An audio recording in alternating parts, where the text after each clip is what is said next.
말씀은 빌립보서 3장 10절로 11절까지의 말씀을 통해 그날 그 못다한 이야기라는 제목으로 말씀의 은혜를 나누려고 합니다.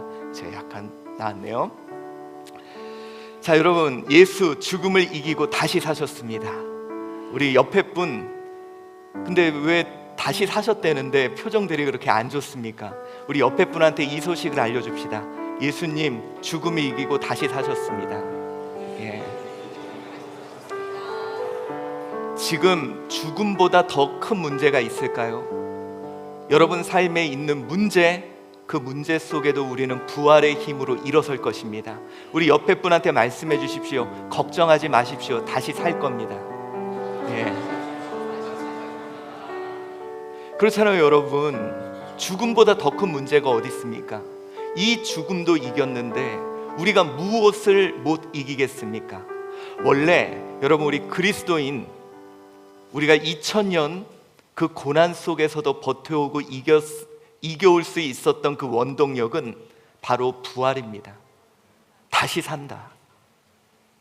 어떤 상황에도 우리는 다시 살 수 있다. 여러분, 우리 일제 치하 때 우리 그리스도인들이 일어섰던 이유가 그겁니다.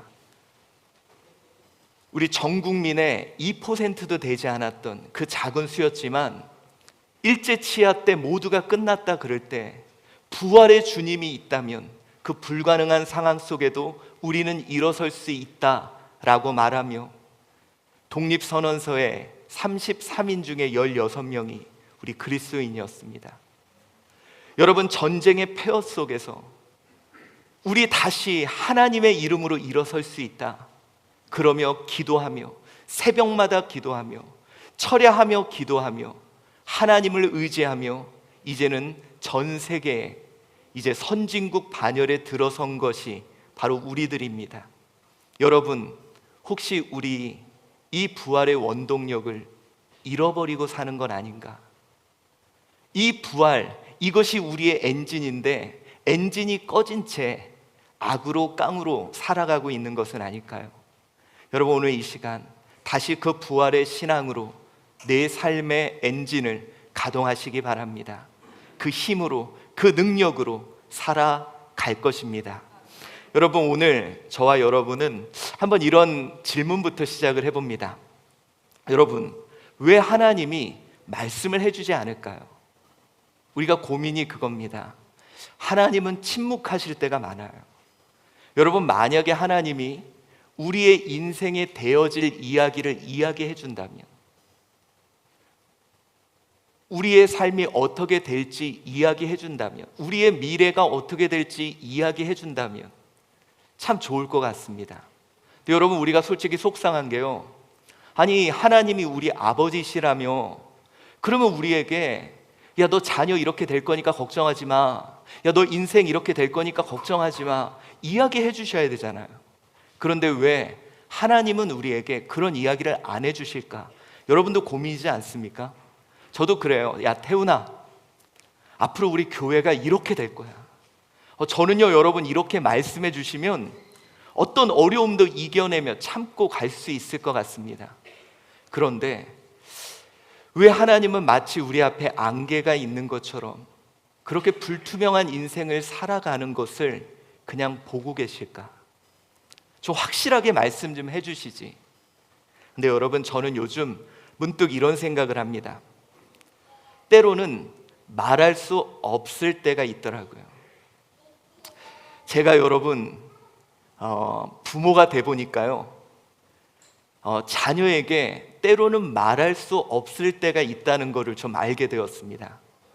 여러분이 좀 오해하시는데 우리 하나님은요, 다 이야기하고 싶어 하세요. 여러분, 우리 주님이 그랬죠. 너는 내게 부르짖으라, 내가 너에게 응답하겠고 너가 알지 못하는 크고 은밀한 비밀을 너에게 보이리라. 야, 너가 알지 못하는 것까지 난 다 얘기해 주고 싶어. 야, 내 속에 있는 거 너한테 다 말해 주고 싶어. 그런데 여러분, 제가 부모가 되니까 해주고 싶은 이야기가 있어도 할 수 없는 이야기가 있더라고요. 그 첫 번째가 뭐냐? 여러분, 하나님이 얘기를 안 해주는 게 아니라 봤더니 우리가 좀 문제가 있더라고요. 그 첫 번째는요, 우리를 너무 잘 아셔서 말해줄 수 없는 데가 있는 것 같아요. 우리를 너무 잘 알아서 말해줄 수 없습니다. 여러분, 이 얘기를 여기서 하면 안 되는데, 얼마 전에 저희 큰아들이 어떤 학교를 가고 싶다는 거예요. 어떤 학교를, 자기 목표가 생겼다는 거예요. 이 학교를 가고 싶다. 그것 때문에 공부를 좀 열심히 하겠다 그러는 겁니다. 근데 거기가 커트라인이 그래도 꽤 높더라고요. 전국 8% 안에 들어야 되는. 그래서 그렇구나, 그래, 한번 열심히 해봐 그랬는데, 나중에 알고 봤더니 이 얘기 하면 안 되는데, 거기 그 학교의 이사장이 저랑 진짜 친한 분이에요. 우리 교회도 몇 번 왔고, 저 만나러, 그리고 저도 그 교회 몇 번 갔고, 그래서 그분하고 아주 친밀하고 또 학교 선배에 되게 친한 분이에요. 근데 여러분, 제가 이걸 쟤한테 얘기해주고 싶을까요? 제가 쟤를 너무 잘 알아요. 그걸 이야기하는 순간 어떻게 할까요? 그 결심, 내가 진짜 열심히 해볼 거야, 한번 도전해 볼 거야, 이게 더 막 끌어오를까요? 아마 그때부터는 들어 누울 겁니다. 아빠가 해줄 거니까. 미리 여기서 말합니다. 지금 제 아들이 듣고 있어서 저 그분한테 말 안 할 겁니다. 이제 너한테는 했으니까 그분한테는 안 할 거예요. 여러분, 제가요, 이걸 보면서 처음 느꼈어요. 이래서 하나님이 말씀해 주고 싶어도 안 하는구나. 나를 너무 잘 아니까. 너 이렇게 될 거야. 그럼 여러분들이 정말요 주님? 저 더 열심히 할게요, 그럴 것 같아요? 여러분들을 너무 잘 아세요. 그래서 그분의 계획과 뜻이 있어도 그걸 말씀해 주지 않아요. 왜? 자녀들이 그걸 이뤄내는 걸 원하시니까. 자녀들 스스로 그 길을 헤쳐가며 그 문제를 이겨가기를 원하시니까. 사랑하는 성도 여러분, 주님 여러분 너무 잘 아세요. 그래서 너무 얘기하고 싶어도, 말하고 싶어도 때로는 주님 못하실 것 같아요. 또 한 가지는, 말하고 싶어도 말할 수 없는 때가 있는데, 우리가 아무리 이해해도 이해할 수 없을 때가 있습니다. 그때는 말하지 않습니다. 여러분, 아마 부모님들 많이 느끼실 거예요. 자녀에게 다 말해줘야 이해를 못해요. 여러분, 얼마 전에 그런 일이 있었습니다. 제가 그렇게 크게 아내랑 싸우지를 않아요. 근데 어떤 문제가 하나 있었습니다. 그래가지고 제가 우리 자녀 3명한테 물어봤어요. 야, 이거 아빠가 잘못했냐, 엄마가 잘못했냐? 근데 여러분, 이놈의 3놈들이 다 엄마 편을 드는 거예요. 여러분, 그거 아세요? 그때 밀려오는 그 배신감과, 다 자기네 엄마 편을 드는 거예요. 그 순간 갑자기 마음이, 여러분, 그때요, 제가, 저희 아버지가 예전에 저희 어머니랑 싸울 때, 저희는 또 어머니가 약하잖아요. 다 어머니 편을 들었더니 아빠가 그렇게 화를 내는 거예요. 그 마음이 이해가 갔어요. 얘네들한테 왜 아빠가 너희들하고 많이 못 놀아주는지, 그런 거 얘기해도 모르잖아요. 아직은 모르잖아요. 아빠가 너를 얼마나 사랑하는지 지금은 얘기해줘도 잘 몰라요. 하나님도 그러시는 것 같아요. 때로는 여러분에게 얘기하고 싶어도 얘기하지 못할 때가 있을 것 같아요. 근데 어느 날 그걸 아는 날이 오는 것 같아요. 그가 얘기하지 않아도 그것을 깨닫는 날. 저는 오늘 여러분에게 묻고 싶습니다. 고난, 부활, 이제 좀 압니까? 아직 잘 모르시겠어요? 성경은 우리에게 이렇게 말하죠. 고린도전서 13장 12절에 읽어봅시다. 시작. 우리가 지금은 거울로 보는 것 같이 희미하나 그때는 얼굴과 얼굴을 대하여 볼 것이요 지금은 내가 부분적으로 아나 그때는 주께서 나를 아신 것 같이 내가 온전히 알리라. 여러분, 지금은 잘 몰라요. 희미해요. 그러나 그것을 알 때가 온다는 거예요. 여러분, 주님이 이루실 그 고난과 부활, 제자들하고 3년이나 있으면서도 잘 말씀 안 하셨어요. 그게 핵심인데. 이걸 말하면 실망하겠지. 이걸 말해도 아직은 모르겠지. 주님이 뭔가 이야기를 하려고 해도 참 어려웠던 시기가 있었는데 그게 바로 빌립보서 3장 10절부터 11절까지 나옵니다. 자, 먼저 우리 10절 말씀 함께 읽어봅시다. 시작. 내가 그리스도와 그 부활의 권능과 그 고난에 참여함을 알고자 하여 그의 죽으심을 본받아 라고 말합니다. 자, 이제 바울은 이런 얘기를 해요. 내가 그리스도 그리고 그의 부활의 권능, 고난에 참여함을 알고자 한다라는 표현을 씁니다. 여러분, 그가 부활과 고난, 그리스도와 부활과 고난 알고자 한다. 그는 알잖아요. 근데 오늘 본문에서 이 알고자 한다는 근원아이라는 것이 뭐냐? 이제야 그것을 동참하며 알게 된다는 거예요.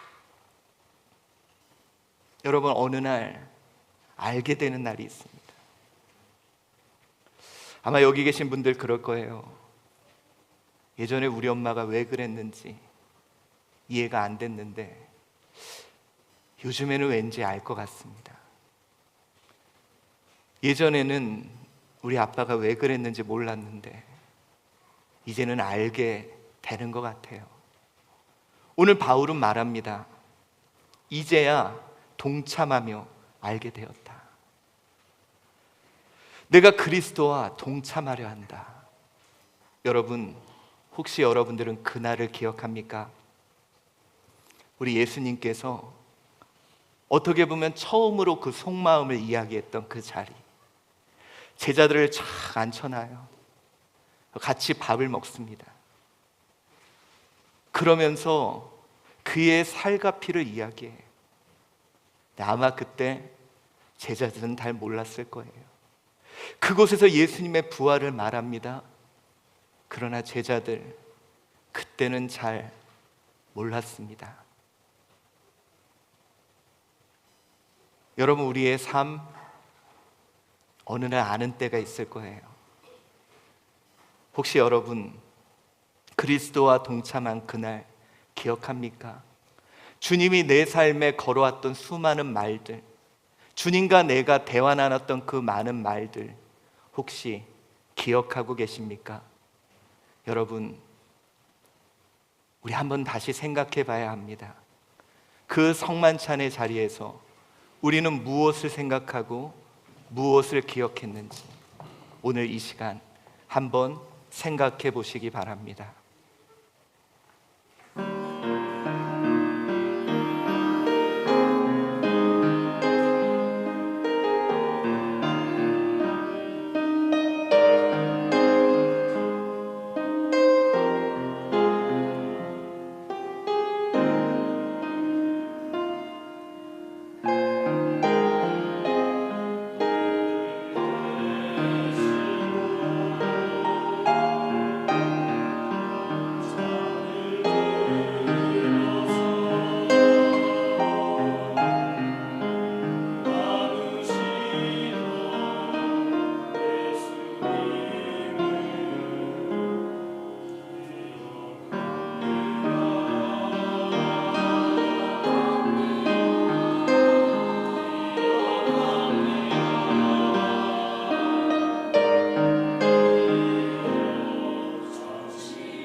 여러분들 기억하십니까? 근데 아마 그때 제자들은요, 먹는데 정신이 없었을 거예요. 아, 예수님 뭘 이런 얘기를 하느냐 생각했을 겁니다. 그가 내 발을 씻겨주신 이유도 몰랐고요, 그가 왜 그런 말들을 하는지 이해하지 못했을 것입니다. 그러나 그가 말한 대로 살다 보니 이제야 보이고 알게 되는 것이 있었습니다. 그들은 예수님의 말씀하신 것, 오늘 바울은 이제 그 고난이 무엇인지 알았다라고 이야기를 하고 있습니다. 여러분, 오늘 10절 말씀 다시 한번 읽어봅시다. 시작.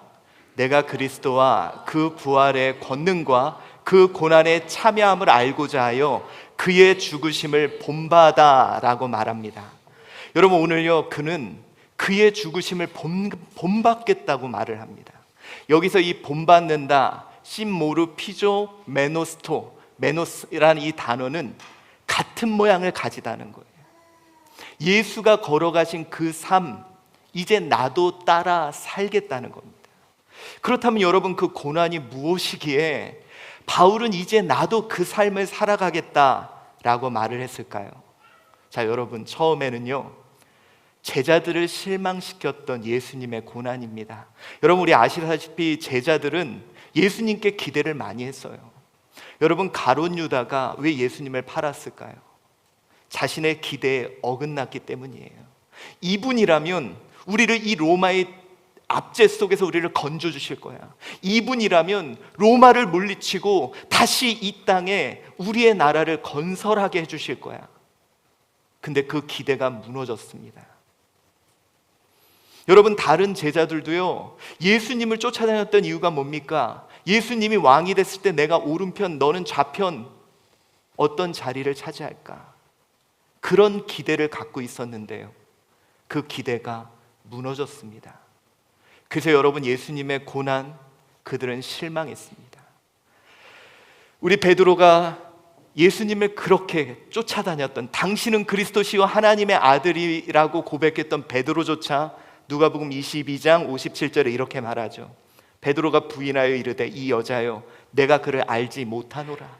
나 예수님 몰라. 왜? 그런 고난받는 사람은 내 예수님이 아니야. 내 메시아가 아니야. 여러분, 예수님이 성만찬 자리에서 그렇게 이야기해도 그들은 기억나지 않았습니다. 그런데 그 길을 걷다 보니 알게 된 것이 있습니다. 그 고난, 그것은 그들을 위한 사랑이었다는 것. 예수님이 왜 고난을 받지? 예수님이 왜 저렇게 되지? 나 예수님 싫어. 나 예수님 떠날 거야. 나중에 보니까 그가 찔리고 그가 아파하시고 그가 죽으셨던 모든 것이 바로 나 때문이었다는 것을 그들이 비로소 알게 되었습니다. 사랑하는 성도 여러분, 많은 사람들은 고난을 싫어해요. 예수님이 그냥 싸움에서 이겨서 왕위를 찬탈하기를 원했습니다. 그러나 예수님은 우리 때문에, 우리를 살리기 위해 그 고난을 당하신 것입니다. 여러분, 혹시 그 고난, 이제 그 사랑을 알겠습니까? 여러분, 제가요, 아까 잠깐 얘기했듯이 어렸을 때 엄마 도대체 왜 저러지? 도대체 우리 아빠는 왜 저러지? 진짜 싫었거든요. 특별히 여러분, 저는요, 저희 아빠 잔소리하는 거 너무 싫었습니다. 그냥 나 좀 가만히 좀 두라고. 진짜 쫓아다니면서 잔소리를 해요. 근데 여러분, 요즘 저희 하민이가 저를 피해 다녀요. 제가 쫓아다니면서 잔소리합니다. 근데 여러분, 그거 아세요? 어느 날 그 잔소리가 그렇게 그리워요. 그땐 그게 그렇게 싫었는데 지금 보니까 그 잔소리가 그렇게 그리워요. 여러분, 저는요, 어렸을 때 저희 아버지가 싫었습니다. 맨날 기도만 하고 말씀만 보고 우리랑 놀아주질 않는 거예요. 근데 여러분, 요즘은 조금 느껴지는 것 같아요. 내가 자녀를 위해서 해줄 수 있는 건 기도밖에 없다는 거예요. 여러분, 저는요 오늘 여러분께 묻고 싶습니다. 고난, 그 사랑을 알겠습니까? 소리 좀 부탁드립니다. 43살 곽효진입니다. 20살 대학생 김세진입니다. 안녕하세요. 저는 원영선이고요. 나이는 38살, 영어 강사를 하고 있습니다. 누구의 손일까? 이분들에게 손 사진을 보여줘요. 손만 보고 어떤 삶을 60대 살았는지. 이상이실 것 같아요. 손이 참 고생을 많이 했겠다라는 생각을 했어요. 그냥 세월이 많이 지나간 손 같다. 힘든 일 많이 하셨을 것 같아요. 열심히 사셨을 것 같아요. 뭔가 제작 일을 하실 것 같아요. 손끝에 반짝거리는 게 뭔가 많이 만져서 다른 지분이 달아있는 것 같아요. 처음에는 그냥 손을 갖고 맞추는 문제인지 알았어요. 이 손이 누구의 손인지 보게 됩니다. 엄마 손을 저렇게 들여다본 적이 없어요. 고생을 많이 한 손을 많이 못 잡아드린 것 같아서 너무 죄송하고 못된 딸이었던 것 같아요.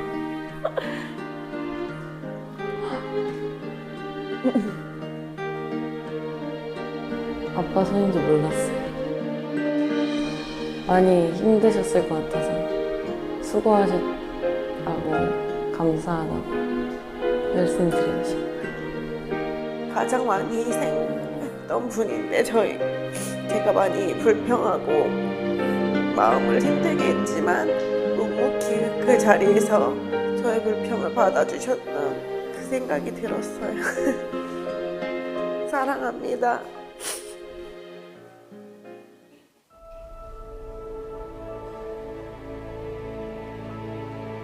사랑한다. 엄마.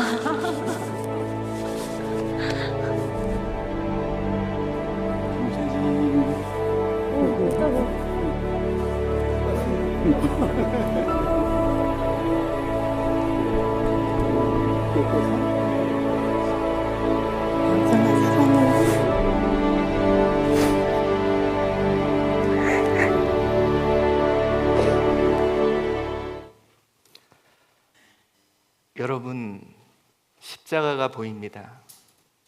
여러분에게는 무엇이 보입니까? 갈라진 나무? 손에 구멍이 났다? 옆구리에 창자국이 났다? 아마 여러분을 향한 그분의 사랑이 느껴질 때가 있을 것입니다. 나를 위해 흘린 피, 나를 위해 내어주신 그 살갑 피. 여러분, 그분의 사랑이 보인다면 어쩌면 여러분들은 이제 그분의 이야기를 들을 때가 된 것 같습니다. 십자가, 여러분은 무엇이 보이십니까?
여러분들 고난, 이제 그 사랑을 알겠습니까?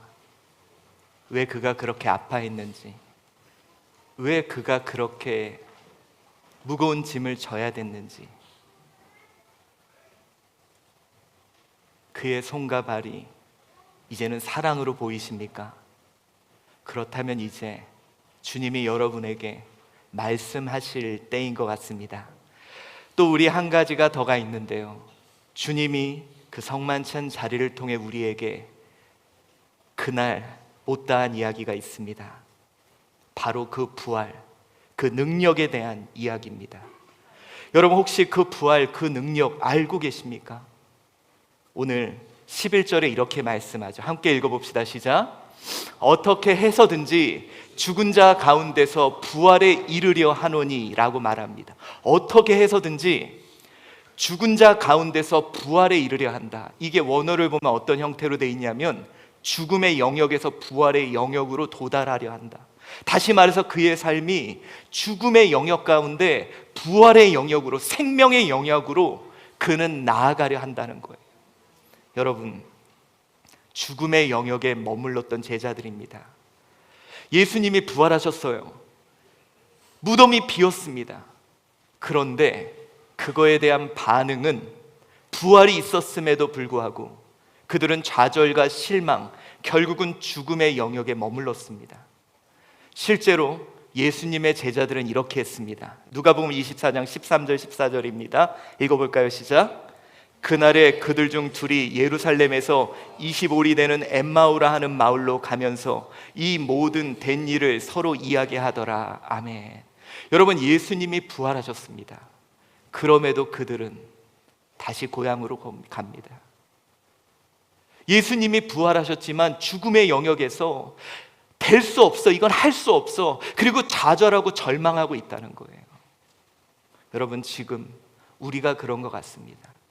예수님은 부활했지만 우리의 믿음의 성도들 역시 아직 죽음의 영역에 머물고 있는 것 같아요. 경제가 어려워 우리는 할 수 없어. 우리의 삶이 지금 이런 문제들이 닥쳐 우리는 이길 수 없어. 우리는 해낼 수 없어. 이것이 지금 우리들의 삶의 모습이지 않습니까? 지금 여러분이 그렇게 살고 있지 않습니까? 여러분, 그러나 아셔야 될 일이 있어요. 죽음의 영역은 끝이 아닌 부활을 위한 서막입니다. 지금 혹시 여러분의 삶, 불가능한 현실 속에 있더라도 그것이 끝이 아닌 부활을 위한 서막에 불과합니다. 지금 여러분의 처지와 환경이 막혀서 더 이상 갈 수 없는 환경입니까? 그러나 그 죽음의 영역에서 끝나지 않는다는 거예요. 우리 주님, 그 부활하심을 우리에게 보여주시고 그 성만찬 자리에서 우리에게 말씀하신 뜻이 있습니다. 사랑하는 성도 여러분, 부활, 이제 그 능력을 알겠습니까? 여러분, 우리 그리스도인의 힘은 바로 이 부활에서 나옵니다. 여러분, 자녀들에 대한 기대가 끊어졌어요. 걱정하지 마십시오. 부활의 주님이 그를 생명의 영역으로 이끄실 것입니다.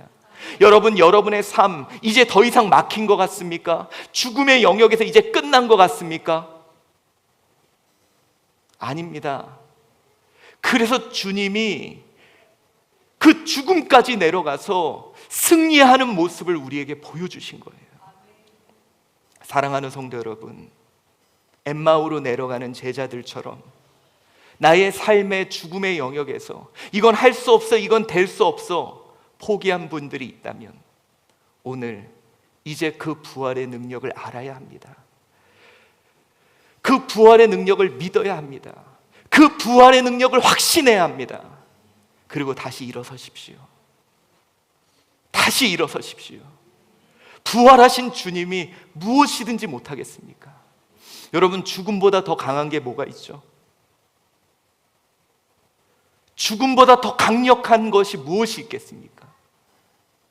그 강력한 죽음을 이기신 예수 그리스도, 그 부활의 힘을 믿고 다시 일어서십시오. 여러분, 우리 그리스도인들이 바로 그랬습니다. 고난 가운데서도 부활의 주님 믿고 일어섰습니다. 지하 감옥 같은 카타콤에서 갇혀서도 그들은 부활의 주님을 믿고 이겨냈습니다. 절망의 순간에도 부활의 주님을 확신하며 그들은 일어섰습니다. 사랑하는 성도 여러분, 주님이 이 이야기 여러분에게 해주고 싶었던 거예요. 너희들 고난 만나지 마, 걱정하지 마. 죽음의 영역에 있더라도 이길 수 있어. 너 그거 끝난 것 같아? 아니, 하나님을 소망해. 3일 후에 부활하신 그분처럼 너 다시 일어설 수 있어. 오늘 우리에게 그걸 알려주시려고 하는 거예요. 그런데 왜 우리는 아직도 죽음의 영역 안에 머물러 있습니까? 예수님 부활했는데. 빈 무덤을 바라보며 그냥 엠마오로 돌아가는 이 제자들의 모습과 우리가 뭐가 다릅니까? 다시 부활의 능력을 알아야 합니다. 부활의 능력, 그것이 바로 우리 신앙의 힘이요, 우리의 삶의 원동력입니다. 오늘 다시 여러분에게 선포하겠습니다. 예수님 죽음 이기셨습니다. 지금 여러분이 처한 그 문제도 주님 이기십니다. 여러분, 예수님 죽음에서 다시 살아나셨습니다. 여러분도 다시 살 수 있습니다. 다시 소망합시다. 부활의 능력으로 다시 일어서십시다. 예수 다시 사셨습니다. 그가 사셔서 그의 첫 열매가 되어주시고 우리도 그 부활의 능력으로 일어서실 것입니다.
여러분, 보이십니까? 이제는 알겠습니까? 고난을 볼 때 그의 사랑이 느껴지고 부활을 바라볼 때 그의 능력이 알 것 같다면 이제 하나님께서요 여러분에게 속마음 다 이야기하실 겁니다. 여러분에게 무슨 이야기든 함께 하실 거고 은밀한 일도 여러분에게 보이실 것입니다. 그날의 못다한 이야기 우리에게 하여 주실 것입니다. 기도하겠습니다.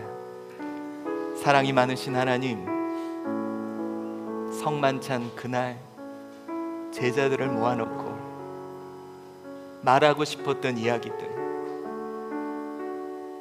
그러나 아직 제자들은 알지 못했습니다.